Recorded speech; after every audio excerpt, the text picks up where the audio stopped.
Brilliant. So let's start then. Welcome everyone and good evening. We're so happy to be here. So my name is Rupa and I am the CEO and founder of inclusivetrade.com. Inclusive Trade is a platform and an entity where we focus on supporting people to make ethical lifestyle choices. And that starts from products as well as, events or activities that you conduct in your everyday life. So as a result, we've now come up with a first series of amazing webinar, which is an amazing webinar, if you ask me, of remarkable entrepreneurs who have responsible practices, but across segments and across industries.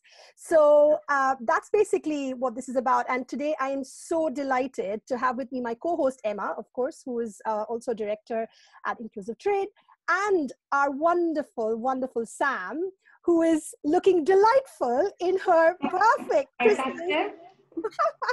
Incredible Christmas jumper, amazing. Absolutely amazing jumper and absolutely amazing background as well. So we've got amazing Sam with us, and I think I wouldn't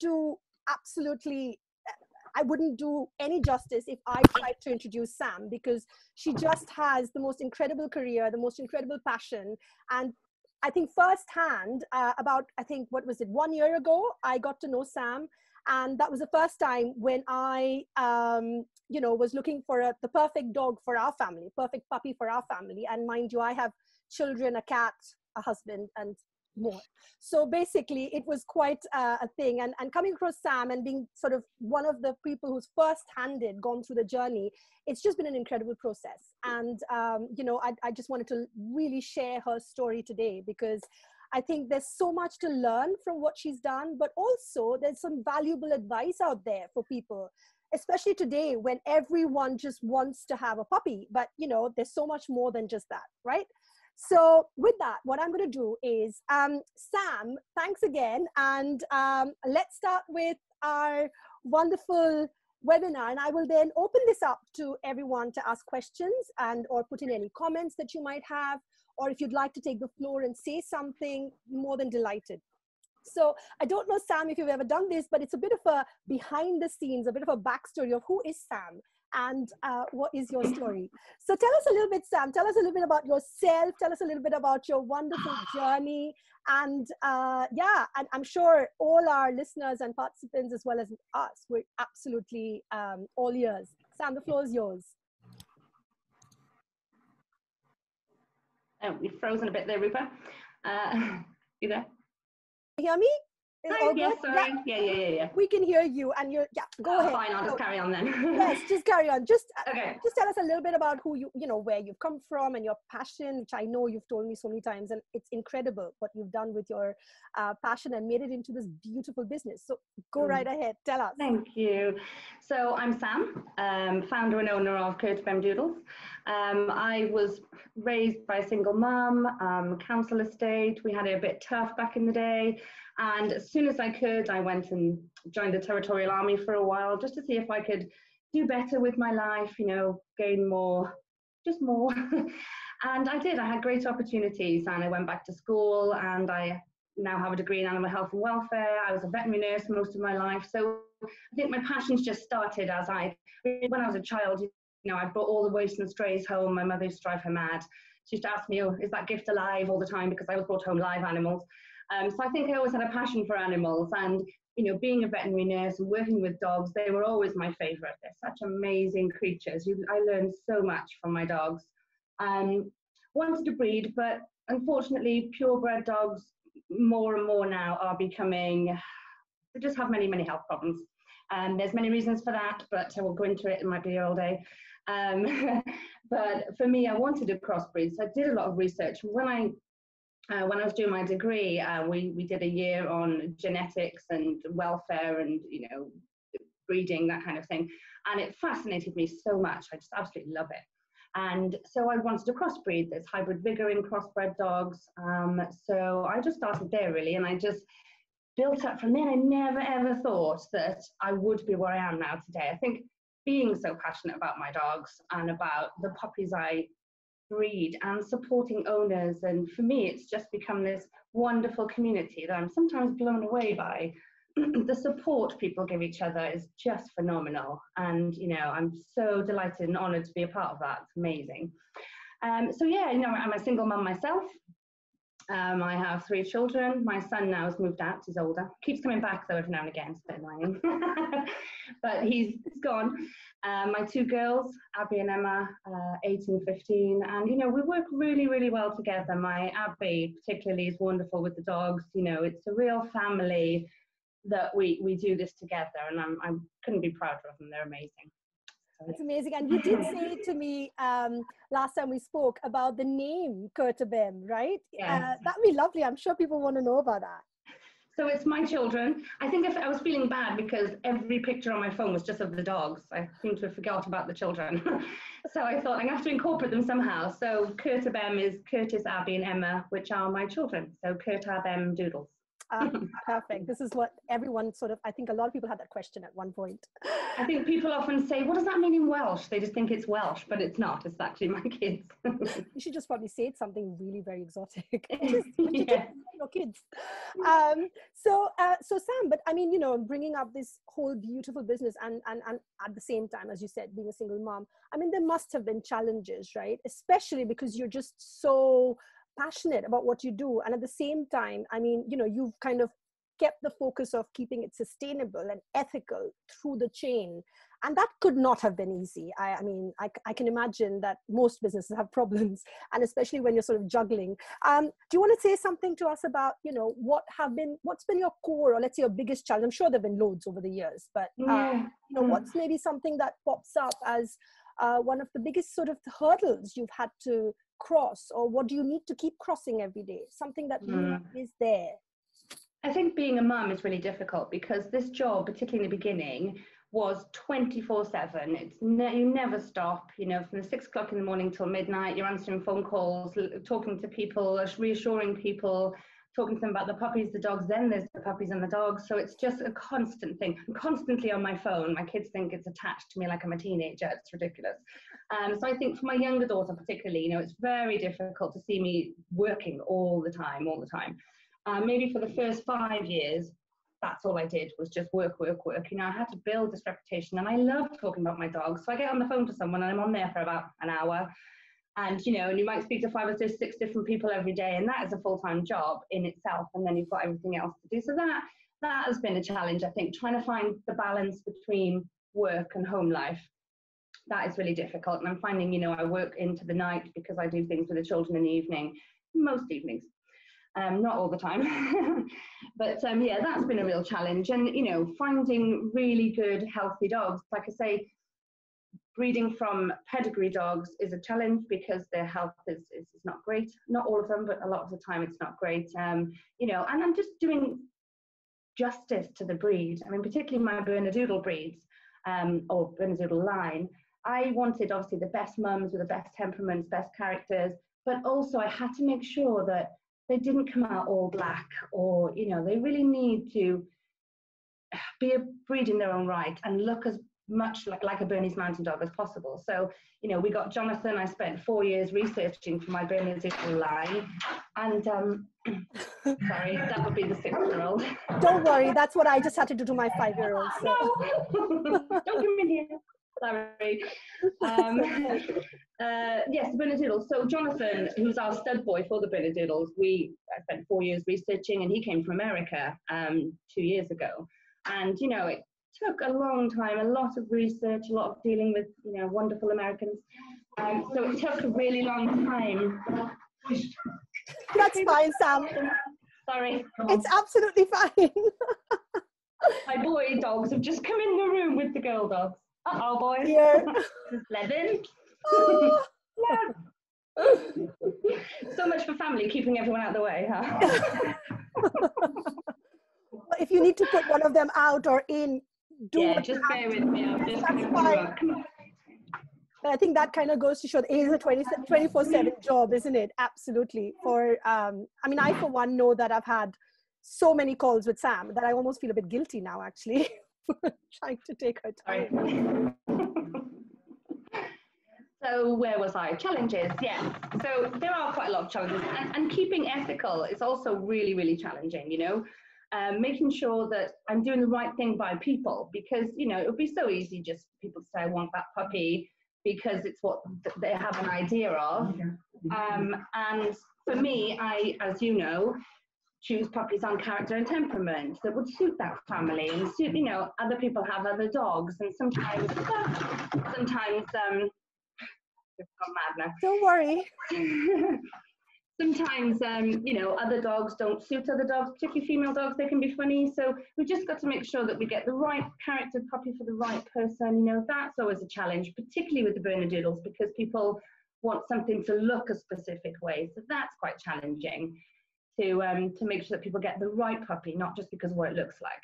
That's critical. And I think that was something that you did mention before as well, didn't you, in terms of trying to ensure that you manage to keep the business as a business while you have this passion, which you obviously, I mean, it goes without saying. But I mean, tell us how you've actually managed to make this into a business. And I'm sure you've had some challenges, but, you know, in terms of it, sort of structuring it and how you run it today, because I'm sure, you know, people would take pointers from you as well in terms of how you, in fact, manage to run this as a profitable business. Yeah, I think being honest and true to yourself and trust. I think trust is huge. You know, I don't advertise on these pet groups or anything like that. I think I give myself, and I'm completely 100% honest to all of my owners and customers, whatever you want to call you guys. And I'm just true to them. And I think that I do struggle with the business side of it. You know, I'm not massively money orientated, or it's not really about that. It's really just to pay the rent and, you know, pay the mortgage or whatever. And just to keep it going. So I have struggled with that in the past, but I think I've been inspired by other breeders, not necessarily in the UK, but breeders abroad, America, Canada, to do things like the training programs that we do for the puppies. You know, I mean, that has just been amazing. It also supports and helps owners, which in turn, we're helping them, and then they're financially helping us. So I think, you know, to do it that way, just to make sure that we keep prices as honest as we possibly can. You know, we pay a lot of tax, so those sort of things are really quite complicated. Our outgoings for the dogs are way over 60% of what we ever bring in. So it's huge. But because I want the best for my dogs and I want the best for their owners, it's really, as long as there's enough money to pay the bills, then that's what it's about for me. It is a business, and it would be naive to think it's not. But it's a business where all of my dogs are insured. They're all groomed every fortnight. Mira's now chewing something that's really loud. Mira, a bottle, see? Cheap and cheerful. The best toys ever. You buy all these expensive toys and they just don't want them. It's like kids in cardboard boxes. This is basically all you need. And it's not just been about, I mean, the thing that I find interesting as well, you know, when you look at the forms, you do so much of vetting in terms of working with you and Becky, for instance. You all work pretty much day and night to go through forms and to try and match people. So tell us a bit about how, I mean, what's the most important criteria? Like, how do you get that right? Because you clearly do. So, I mean, you know, how do you, because it's so almost like, I'm not suggesting give us your trade secret, not that we're becoming readers tomorrow. I don't think we could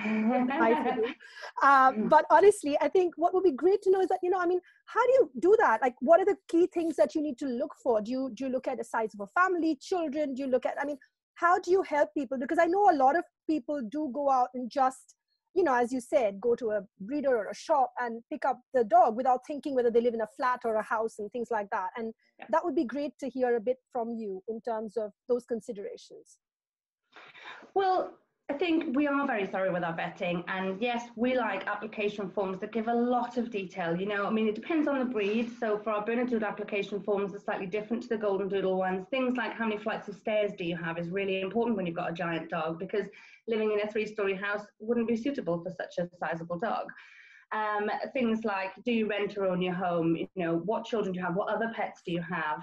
Do you work? I mean, that is a really big one for us. We don't always turn down people that do work. However, they have to be really, really structured and have really looked into how they're going to manage and support their puppy and their dog whilst they're at work. You know, doggy daycare, and sometimes that isn't always suitable. It needs to be a doggy daycare that can work around the puppy, what the puppy needs. I mean, we have strict routines when puppies go home, so actually they don't need as much entertainment as people might think. You know, they do spend a lot of time in their crates, as you know, with Zozo, you know, 1 hour, 2 hours there, an hour on their own, hour family time, you know, it's all very regimented and structured. So you'd really need to find a doggy daycare that will be willing to come at 10 o'clock, take puppy out of their crate, entertain them for the afternoon, bring them back, put them back in their crate with their food, and then you're home 2 hours later. It's just a nice breakup for the puppy in a day. So, you know, our application forms are the first port of call, and Becky is amazing. You know, she will Google Earth you and everything. She's really, really thorough. I love her. Gosh, now that's a bit frightening. Yeah, she's really strict as well. I love it. And but then, you know, once your application's been accepted, then there's an hour's phone call from either myself or Becky to go through everything, have another chat. Because a lot of people, they want to, they're quite desperate. They are honest on their application form, and the more honest you are, the more we're willing to work with you as well. You know, if you do work, tell us about it. Don't lie and say it don't work, because then you're going to have the problems where your puppy's not going to be happy and neither are you. We're willing to work with people, you know, who do have jobs. And now at the minute where everyone's at home, that's not ideal, because you're still working, you know, you still, then you're going to have a puppy with separation anxiety because it's around your ankles all the time. So that then we do insist that you do at least the crate training with the puppy, so that they're in a really good routine when they come home, so that you can be at home and they're still in their crates doing what they have to do, so they don't get that anxiety. So it's really about supporting people as much as interviewing them. And, you know, people need to ask us a lot of questions as well. You know, some people we say, do you have any questions? No, we're fine. And I think, okay. Feel like you need to ask some questions, you know, because especially now you can say anything on the internet. So you need to know that we're genuine as well. Yeah, absolutely. I think actually there is a question from the audience, which I might actually pick up right now because you're talking about this. It's a question from Victoria, with lovely Noel, of course. And she says, Sam, have you ever experienced unsuccessful adoptions, and how have you handled it? Unsuccessful as in puppies having come back, or just not? Sorry, so the question, not very often. I think we did have one situation where the adoption wasn't successful. It was early in my career where I maybe wasn't so thorough, and I think I let owners influence me a bit more then as well. You know, they wanted a particular colour, so I was like, okay, without actually going through this testing that we do for temperament. And he didn't work out. The dog just wasn't suitable for them. And he was about 9 months old and he came back. We then rehomed him with another family. That didn't work out either. So he came back to me. And then in the end, he went to a lovely trainer and is a wonderful dog. So it's all a learning curve. You know, I'm going to make mistakes as I go through. But I think, you know, that really taught me that I know you might want something that you visually think is going to suit you, but actually his personality wasn't. So that was, you know, on me, that I wasn't thorough enough or strong enough to say no. But really, that's all, you know. If we ever have anyone ring or email and say we're having problems, either Becky, you know, being our trainer, will support them, or myself, or we'll take, you know, we will always take the dog back, assess them, and then find new homes for them, which luckily we haven't had much of that. And I think it's because of all the support we give in those early days. You know, people are climbing the walls, they've had no sleep. It's like, it's like having a baby. What am I doing? Yeah. But So we, I think, you know, if I can ask, I mean, I think one of the key things that I found very interesting and supportive is your Facebook group, actually. And I think the Facebook group has sort of become a global family. What made you think about it? Because, I mean, it must have been quite early days even, right? Because you started, what was it, with Lacey, was it 5 years ago? And 6 years ago now. 6 years ago now. And I mean, Facebook groups were hardly, you know, that popular, if you ask me. And I don't know how you've done it, but it's become this wonderful, what is it, about 1,600 members or families in there. So it's quite a lot. It is quite a lot, isn't it? So I don't know if you want to sort of shed some light on that. Yeah. For me, when I first started this, even though I was a veterinary nurse and I had this degree in animal health and welfare, I was still a bit lost. Because, you know, I felt like I needed support, and Google can be your best friend, but also your worst enemy. So the more I learned and the better I became at things, I felt that people needed that support, you know, and I also wanted to know where my puppies were and keep in touch and follow the highs and lows and be able to support people when they're having a meltdown because the dog's dug the garden or the peas sting the grass, or, you know, so many normal things that dogs do that people just go, ah! So I think, you know, having that from each other as well. I mean, I'm sure you've realized it yourself, you know, when you've got other people that exactly the same thing's happening to them, you don't feel so mad. You know, you think, oh, this is quite normal, I can get through this. So I think for me, it was really important. And also in my group, I always insist and have done from the beginning that every owner puts mum and dad on their post, so that we know, you know, if we have, for example, a litter and everyone's complaining about mouthing, for example, at a young age, then we think, oh, okay, maybe that pairing is not the best pairing, because we know exactly, and even 6 years later, when now there are thousands of puppies, we still always know who the parents are of these puppies, and we can always then further make better choices about who we breed together and who works and who doesn't. But luckily, they're such wonderful temperaments, we've not really had to change or deviate much. But yeah, so for me, it was just about support. You know, I think everyone needs support, particularly when you take on a new animal, because it can be daunting. So to have that support, and it's just like you say, it's grown into this wonderful, supportive family, and there's never a negative comment. Everyone's so wonderful. It's amazing. It's amazing, really. And in fact, there's another question that comes from Sarah Chapman. And Sarah, if you want to just tell us which dog you have, or perhaps Sam knows already. But she asks, how do you decide on aftercare families, and do they follow the same selection process for families as you? It's a bit different with aftercare, because obviously with our aftercare, my dads are my boys are the dads, and then we have mums from around the country. So because I'm not there to observe the puppies, to observe their behavior, to do this little testing that we do on them at sort of 6 weeks, it is different. So our aftercare families, they will then choose in order of deposit. More often than not, there's a lot of support from myself, from Becky, and from the owner of Mum. But people normally go and they do pick their puppy. Breeders' choice owners often want more of my support, so I'm happy to do that for them. But it is a different process, because they don't live here with me. Obviously, they live with their families. I just obviously interview people and find the right families, support those families afterwards. So I'm not selling these puppies, you know, as such. It's just the support that we want to give for the aftercares. And it's worked wonderfully. We've been doing it now for about 4 years. And as you've seen on the group, there are so many aftercare families that come together. Everyone knows who their siblings are. Everyone meets up every year. It's just wonderful. It's a nice big family. I think the recent one was with Elsa and Coulson, wasn't it? It was beautiful as well. They're just 2 weeks old now, those little babies. Gorgeous. Yeah, they're lovely. So Sarah says she's waiting on Merida and Bleding's litter. So that was her question. Not long, Sarah. And then there's, I think Dominic also asked a very similar question to how can I find out how you're involved with aftercare puppies, which is, I think, quite what you've just responded. Do you or Becky work with families to consider the puppy's temperaments? So that's something that I think was a similar question to what Sarah asked just a little while ago. Brilliant. So, well, I mean, it kind of goes without saying that COVID has been around, and at this point in time, it's affected most of our lives in whichever way, right? I mean, some of us, I mean, I know normally I would be on the field most of the time, traveling around the world, doing projects. So I actually have welcomed being at home and spending time with family. And of course, having set up this new business, which I have recently, it's been brilliant for sort of this transition to have become so much sort of smoother than what I originally thought it would be. But, you know, it has its positives and negatives. So how has it affected you? I mean, has it kind of, or do you want to say anything about anything particularly positive or negative that you've seen come out of this situation as far as your business is concerned? Absolutely. It's made a huge impact. I think both positive and negative. In the beginning, in the first lockdown, it was difficult because obviously we weren't as adverse on Zoom as we are now. It's still a bit odd, but you know, it's working for everyone. But it was difficult because normally twice a week on a Wednesday and a Sunday, we'd have visits. So people who wanted to visit our dogs, visit us, get to know us, came on those 2 days. Once COVID hit, that didn't happen. Puppy parties.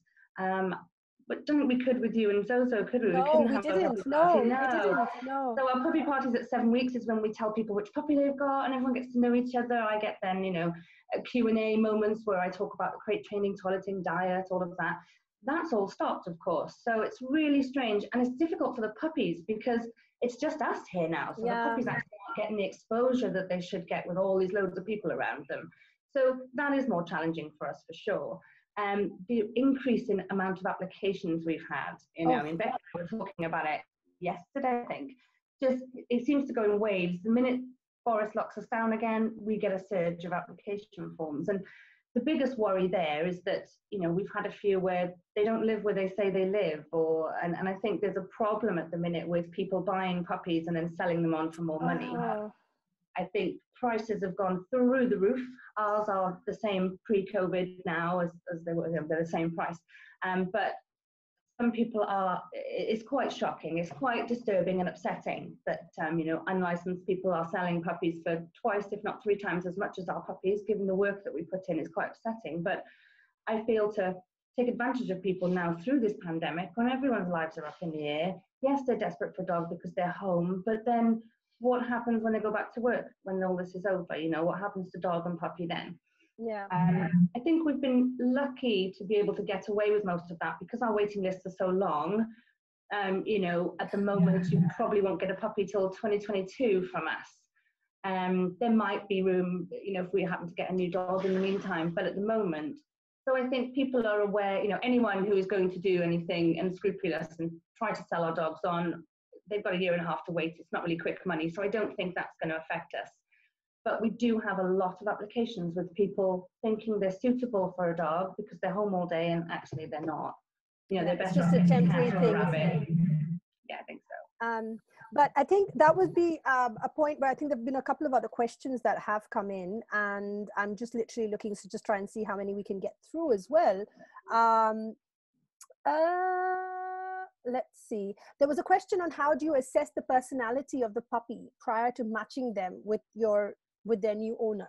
That's one question. I think I might team that up with another question, which is related to, no, or maybe I'll keep that for a separate question because it's, there's a question of where do you get your jumper from, but we can answer that again later as well. So I think the first one would be basically how do you assess, maybe very briefly, the personality, because I'm sure there's quite a lot going on there, but if you want to say something about that. Yeah, of course. So it's not as difficult as you might think because the puppy culture program that we use, well, you know, it's not easy. Our job is hard, honest. But it's not as complicated as you think because a lot of the puppies have, you know, they're raised the same. We do barrier feeding with them. So for example, when they're about 6 weeks old, we'll put food behind a barrier, whether it's a fence or a rolled up carpet or something they've got to negotiate. And there are 3 different types of puppies. So one puppy will have a meltdown, start screaming, go, I can't do this. And then keep doing it. And sometimes it's quite sad to watch. You think, I just want to help them. The worst thing you can do is help them. They have to figure it out for themselves. So they'll have a meltdown, then they'll come back to it and they'll figure it out. Good puppy. Then you've got another puppy that just goes, nah, not that hungry anyway, and walks away. And you've got another puppy, which you can see figuring it out. They're looking for the food, they're focused, and, you know, they just figure it out. So those are 3 different types of puppies. And we look at then families, you know, if you've got an older family who just want to chill out with their dog, you're better off having a puppy that goes, can't be bothered, I'm not that bothered about food anyway, I'm just going to go and lay down. Families with children, that everything's loud and crazy, sometimes you want one of those puppies that has a meltdown but then figures it out, because it's one of those puppies that will eventually just start figuring things out, isn't bothered about chaos. And then you've got the other puppies that are working it out all the time. You kind of want not a newbie family for that puppy, someone who wants to do work, agility or training, you know, is quite focused on that sort of thing. So, I mean, that's just one test that we do. And watching their personalities, you know, some you'll find are just quieter than others, that will prefer a quieter life. Some are boisterous, and actually if you've got a house full of boys, perfect, because, you know, they're not going to be fazed by these crazy children. Like Zozo. Oh, he's living a life with 2 young boys and a cat. He's loving it. I know. We knew he would. So yeah, and you know, owners have to fill out a placing form and they tell me more about themselves. And throughout the WhatsApp group, you know, the WhatsApp groups we have when the puppies are born, we get to learn a lot, because owners talk amongst themselves, where they live, what lifestyle they've got, what the children are thinking that day, and we learn a lot from those conversations as well as to, you know, how they're suitable. It is a bit more difficult because, of course, there's less meeting of the puppies and meeting of these owners, so it's all done on phone calls and paperwork. So it is a bit more difficult, but it seems to be working out just fine. So there's one question here about, well, there are a couple of really interesting ones, but I'm going to try and see how many we can get through. But there's one that says, Lauren says, Andy would also love to ask about if Sam does any outreach work, which of course we're going to talk about in a minute. But his question or her question is slightly different, where it says, to educate people about the dangers of pedigree dogs who are inbred. Personally, this is coming directly, I'm literally reading it verbatim. Personally, I'd find it very hard to hold my tongue when out meeting people with dangerously inbred dogs. And I think that is an issue, isn't it? Especially like you said earlier on in the thing about lots of, you know, thoroughbred dogs who have a lot of problems these days. So I think that question is sort of in that space.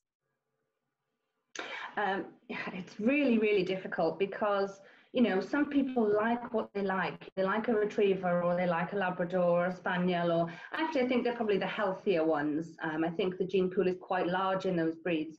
It's certain breeds like the Bernese Mountain Dog, that the breeds that are less popular, of course, they're slightly, I feel, I mean, I may be speaking out of turn, but my views on it are they're getting worse as the years go on. Bulldogs, that sort of bracket cephalic dogs, so the dogs with the squashed faces, you know, they're struggling more with their breathing, with their skin problems. Cancer, of course, I know that's changing in people as well, but that is massive now in dogs as well. Bernese Mountain, of course, you can't test for these sort of things. So I think if you're going to buy a pedigree dog, look on the Kennel Club website, only buy one that's registered, because it'll give you a breed coefficiency. And you want to look at what the average coefficiency is, and that just means, you know, how far away from each other relatively, as in, you know, hereditary they are. The further away they are, the healthier they will be. But you still have this problem with, you know, negative genes mixing. And with the crossbreeds, especially first generation, for example, your Bernese Mountain Dog and your Poodle, they generally, apart from degenerative myelopathy, they've got different, and PRA I think is another one, but mostly they've got different ailments. So if you're putting them together, you might have a copy of a gene, but you're not going to have an affected puppy from it. So in theory, and it's a scientific, you know, it's a proven theory, it's not just a theory actually, they are healthier. So I would, if you're going to buy a pedigree dog, just look into it, do your research, look into their life expectancy, what health issues they do have, and can they be tested for these health issues, and is the breeder doing the testing? So I would, and again, the coefficiency is for inbreeding, so I would just check that out. I mean, one of the things that I definitely want you to give you some time to talk about is this thing which I think not everyone knows about your passion for the support dogs and your interest in fact, as we spoke the other day about this beautiful sort of idea of donating dogs per year and things, that's what kind of your goal. Do you want to tell us a little bit about that? Because I think there's some questions in here as well about whether you have seen any positive impact on a child or an adult with disability or additional need or autism. Plus there's another question about, you know, do you work with charities? So I think those kind of things, I mean, I was going to get to the one about the emotional support, because I know how passionate you are about that. So it would be brilliant if you could tell us a little bit about, you know, where that comes from and what your thoughts are on that. Well, I think dogs are such good therapy. You know, I wouldn't have got through so many things in my life if it wasn't for my dogs or having a dog. You know, they're just wonderful. They understand how you feel. They support you without judgment. They're just wonderful. And I think for me at the minute, there are a lot of assistance dogs for, you know, disabilities, autism, not as much as we'd like. You know, I think they are getting better now. I mean, dogs can now detect diabetes. You know, we've obviously always had dogs that sniff drugs and money and things like that, but now we're using it in a more positive way to detect illnesses and things like that, which is just phenomenal. I mean, just goes to show how amazing they are. But also that they are sentient beings, so they are really emotional, and you know, they read you and they just understand you. So for me, it's always been something that I'd love to do, just because of the comfort they give me over the years. And a friend of mine, Jess Webb, she's just amazing. She's really, really passionate about, she's a golden retriever breeder, and she's really passionate about dogs being assistance dogs for autism.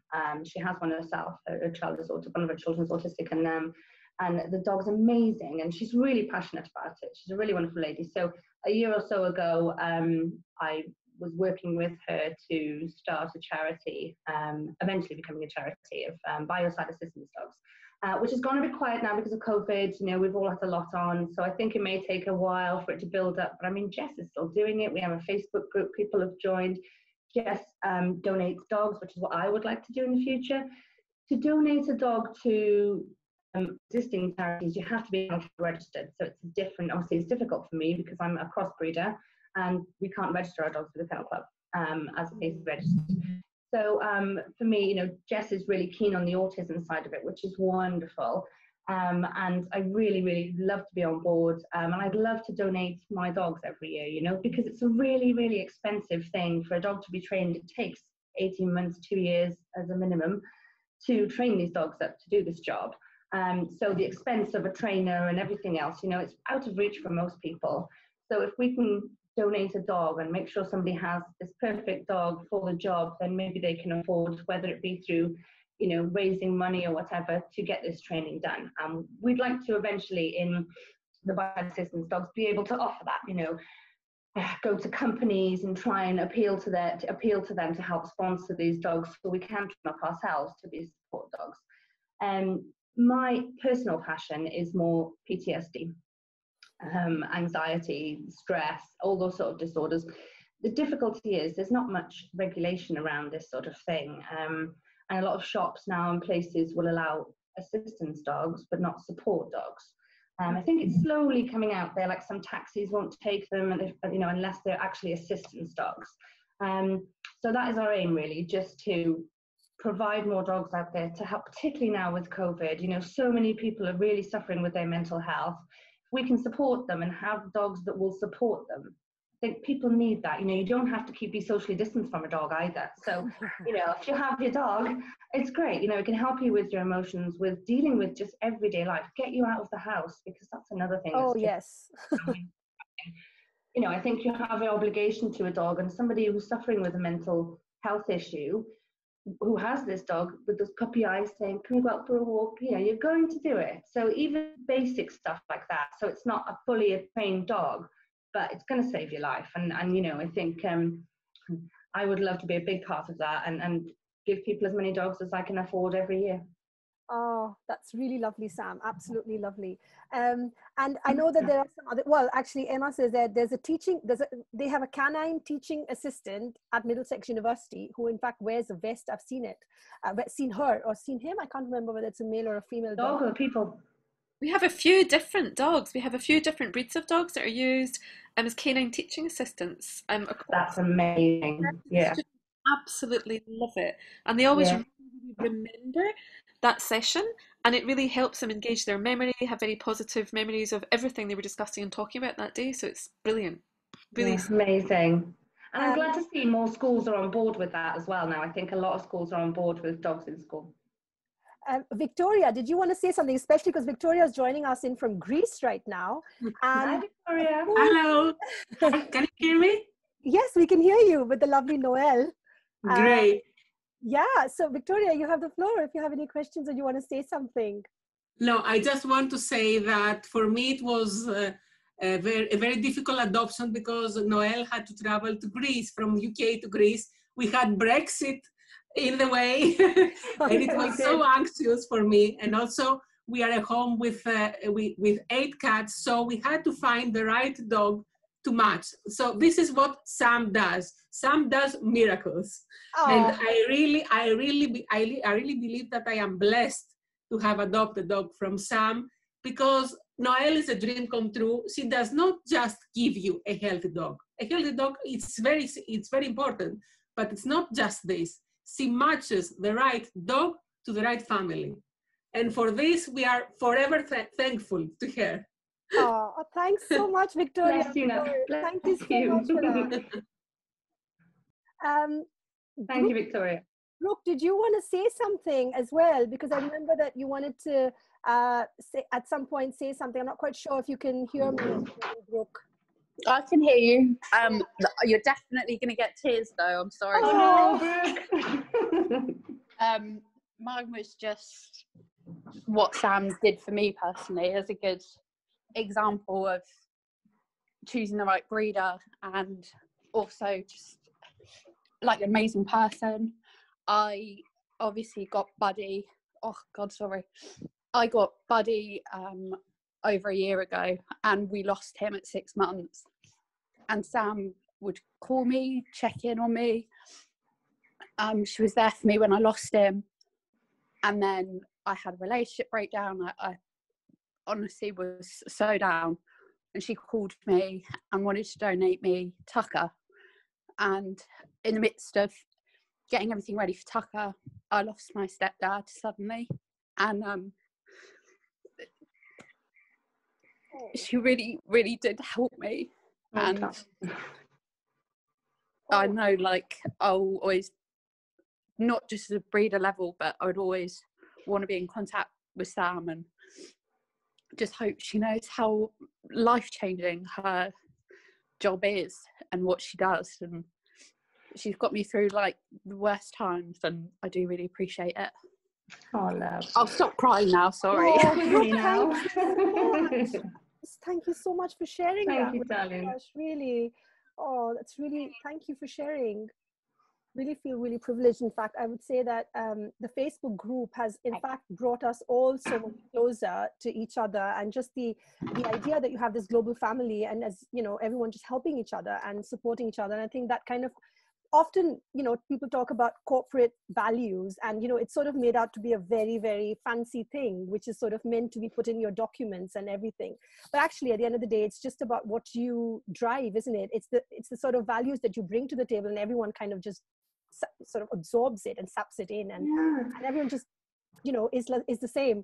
So it was a perfect example, actually, when Brooke did lose Buddy. I mean, it touched so many of us. It was all, it could have happened to any one of us. It was such a devastating story. And our group, I mean, Buddy was insured, you know, Brooke did everything she was supposed to do, but vet bills, as we all know, can creep up. And they were massive, these vet bills. And our group, the whole Curtabemdoodle family, donated and helped raise the money to help Brooke with these extortionate vet bills. And for me, that was so, so touching and moving that, you know, people, even in difficult times as it is, and it was before COVID, but it was still difficult times, you know, and everybody supported each other, and it was just so wonderful. And now Brooke has Tucker, everyone's so wonderful. Just everyone's wonderful. So I have to thank them for being them too. I know there's one last question that we'll take from the audience, and this is, I think, quite relevant as well to keeping, as you said, healthy dogs and sort of everyone following a bit of the, and I know that different things work for different dogs, but like for me, for example, when I started, I'd never heard of raw feeding, to be very honest, because it wasn't something that I grew up ever hearing. And I've had dogs all my life, but that was because I grew up in India, and it was a very different sort of time and space. And it was quite new for me as well. But we've also got some questions here from Sarah again about, and this is true, I keep seeing this actually as well, and I'm sure lots of people would agree with me, that there are a lot of vets that are quite anti-raw feeding, which, to be honest, I've just been quite fortunate that our vet isn't. He's absolutely fine with it. But I have heard this. So Sam, could you sort of answer that question? Why are vets so anti-raw? Like, what is the problem with it really? Or is it because it's that, you know, we're not giving the full information, or what's the problem? I think it's a combination of both. I think that a lot of people, when they consider raw feeding, they think of a chicken carcass from the butchers, and there you go, dog, have a chicken carcass, you know, like we're 100 years back in time.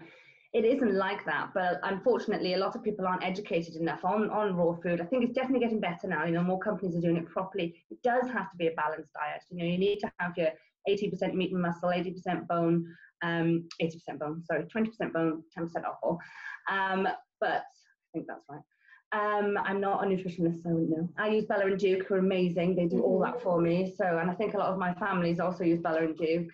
They are wonderful, and again, their ethos and their morals for me is why I chose them. You know. Which one is that? Is that Caitlin or Devin? Oh, Caitlin. She's so needy. Everyone else is asleep, and she's just needy. Yeah, so I think as well, there's that part of it. Also, you know, salmonella and issues for humans. I think a lot of vets don't want to encourage it because, for example, if someone goes and feeds their dog raw chicken, is not very keen about it, gets sick themselves, they could sue the vet. There's all these things, you know, especially now in the nanny state that we do live in. I think it's very difficult for vets to recommend something that they're not 100% comfortable with. I think there's also a little bit of the fact that they may not be sponsored by these food companies, but, you know, vets do profit and benefit from the kibble and from the dry food, albeit it's not bad stuff, but it's not, for me, it's not natural. I'm very much a raw advocate, and I always will be. I think, you know, my dogs are really healthy. I think it's wonderful, but you do have to keep it balanced. And I think a lot of the time vets don't want to recommend it because people aren't doing it properly. And, you know, vets, they've not really looked into it. Their job is to keep animals healthy. And I think the more evidence out there for food, I think a lot more vets will be coming on board slowly. But yeah, unfortunately, and at the moment, that is a thing. That is unfortunately a thing, yeah. I know we've run up 2 minutes over time already, so I'm just going to maybe we'll end with one last message from you, Sam. And anyone else who has questions, you can actually keep sending us questions as well, and we can feed them into Sam. Of course, not 100. We'll try and pick maybe at best maybe another 5, and we can send it into Sam. And of course, we can send you the recording as well of this. So no worries about any of that. One last question, because obviously anybody, you know, a lot of people love dogs and puppies out there. But what would be your message, the key message that you would say to people? What would you say? Oh, I want a puppy. What would you say to them? Like, what would be your first instinct, and what would be the key message that you would give them? Don't rush into it. This could be something that's in your life for 15 years. You know, it's like having a child. Most people don't rush into doing that. It's a big commitment. Make sure you find the right breed for you. Do your research. Find out whether you want a crossbreed or a purebred or a little dog, a big dog. You know, just do your research on what kind of dog you want. Then do your research on the breeder. Try and go for word of mouth. You know, try and stay away from a lot of these sites because you can't put anything on the internet. You really want a breeder that's been recommended to you. You want a breeder that's going to support you, and you want a breeder that asks you a lot of questions. If your breeder doesn't ask you a lot of questions, they're probably not going to be there to support you in the future. And financially, make sure you can afford it. Don't be a full-time worker and have a dog because you come home from work. The last thing you want to do is walk the dog because you're knackered, and there's the dog wanting, you know, and they've been on their own all day. It just doesn't work in our day and age. So just make sure you've got a good breeder that will support you, and you know which breed you want that's going to be suitable for you. And financially, it's really expensive to keep a dog nowadays. I'd say as a bare minimum, it's probably £100 a month. To keep a dog, particularly our type of dog, with the grooming regime and what have you, and insurance and food and, you know, all these treats, and everyone goes mad with their toys. So just, yeah, those 3 things. I think don't rush into it. Find a reputable breeder that's licensed, because obviously that is, you know, the way it needs to be nowadays. Health certificates as well. Just make sure people health test their dogs. Will support you, and you can afford it. I'd say that. Thanks so much, Sam. I just want to say, first of all, thank you so much for being here today. And I just want to sort of put into the context as well. I mean, while we all love puppies and dogs, and that's the sort of obviously the core message here, I think the thing that we're trying to sort of, you know, promote and support is that responsible practices really pay off in the long run. And whether, you know, you're a dog breeder or whether you're a garment maker or a jewelry producer or whatever it is, I think at the end of the day, or a gardener, ethical practices and responsible, being true to yourself. And I think one of the key things that I would take away from Sam is just her absolute honesty and her truth. I think that the fact that she's so true to herself and she's so true to everyone else, everyone can see it, and it may not be for everyone, you know, but the thing is that you've converted the lives of 1,600 Facebook people, and there are a lot of people who are not on Facebook. So at least I can say that globally there have been so many families you've touched, and it can't be for nothing. So once again, I know that we've run a little bit over time again, but at the same time, we couldn't have stopped anywhere short of this.